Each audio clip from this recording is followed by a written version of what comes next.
Hello, my name is Stephen Butler, and together with James Patterson, I wrote Dog Diaries, which we're here to talk about today. And I'm joined by Wilson, who's going to get a treat, and Lyra, who's going to get a treat. And these two dogs inspired two of the characters in the book, and I am about to read you a little extract from it. I saw it. I caught a flash of grey and black as something small and furry ran between the trash cans and the jungle gym. My ears pricked up and my super sniffalicious nose caught the garbagey whiff of wreck.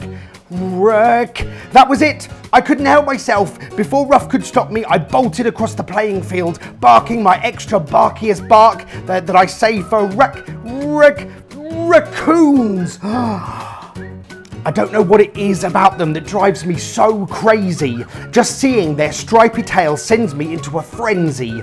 Chasing and barking at them is one of my favourite hobbies in the whole world. It's just so much fun.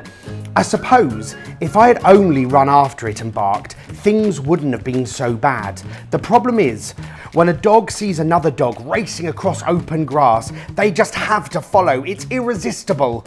In no time, I was pelting across the park with every single dog who was there today all following me.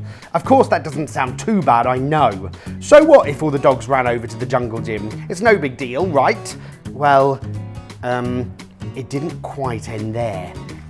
A St. Bernard called Tallulah, who joined in the chase, had been tied to a drinking fountain outside the public restrooms. In all the excitement of my little scene, she pulled the thing off the wall, sending a huge arc of water crashing onto some unsuspecting grandmas on a bench opposite.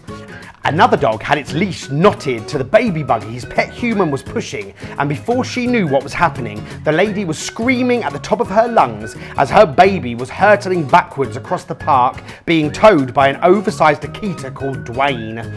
It was canine carnage. Picnics were trampled, toddlers were toppled, and the peace of the park was most definitely tattered. To top things off, as we all clattered around the jungle gym looking for the raccoon, a stern-looking woman in a green uniform marched into the middle of the chaos and lunged at me. I ducked under her outstretched arm, then bolted between her legs before she could get her hands on my collar. Who did she think she was, trying to stop a raccoon chase?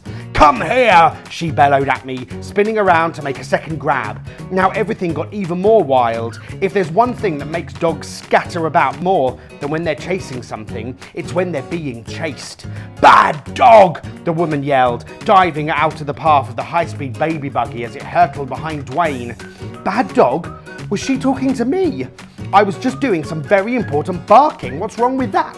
Before I knew it, the woman was in speedy pursuit. She was screaming and sweating, and I'm not ashamed to admit it, but I started to panic.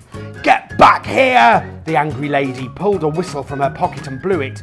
"Who owns this dog?"